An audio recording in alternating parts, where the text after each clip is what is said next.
Mr. President, hindi pangalan ng kalye ang pinapalitan. Kaluluwa ng bayan natin ang pinapalitan. Na for almost 40 years hindi ginagalaw.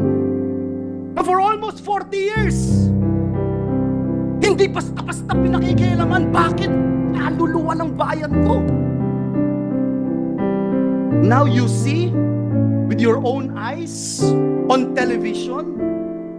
Now you hear the complaints of the people. And I will use and borrow the words of Senator Bato de la Rosa. Yung mga nagdarahop, yung mga naghihikahos,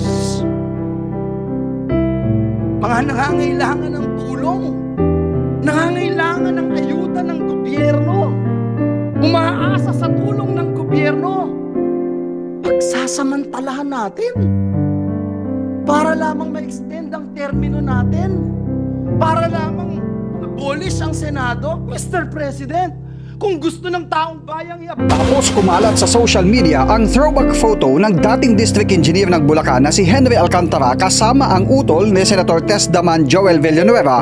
Lumutang naman ang isa pang throwback video ni Senator Villanueva sa isang event sa Bulacan. Ito ay distribusyon ng AICS o Assistance to Individuals in Crisis Situations program in the Philippines. Si Senator Joel mismo ang nagpakilala kay Engineer Alcantara. Ang ating po district engineer na taga-Bukawi. Sabi po niya siya ay pinakamagandang lalaki na district engineer ng DPWH, si Henry Alcantara. Nang talumpati ni Nooy DPWH Bulacan 1st District Engineer Henry Alcantara sa inaugurasyon ng pagsasaayos ng Bambang Bridge sa Bukawi, Bulacan at ng bagong Pagoda View Deck. Dito, ikinuwento ni Engineer Alcantara ang pangungulit sa kanya ni Senator Joel Villanueva para sa kakailanganing budget upang maayos ang tulay at maitayo ang view deck sa tabi nito.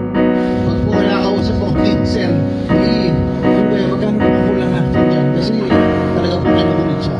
Anyway, ito na po tayo ngayon. Isang matatag na proyekto na inilaan ng ating puting senador at ang kanyang pamilya. Sa report ng Philippine News Agency, kabuang 68.84 million pesos ang nilaang budget para sa nasabing proyekto na sinimulan noong 2019. Ayon kay Alcantara, ang Top Notch Construction ang gumawa ng proyekto.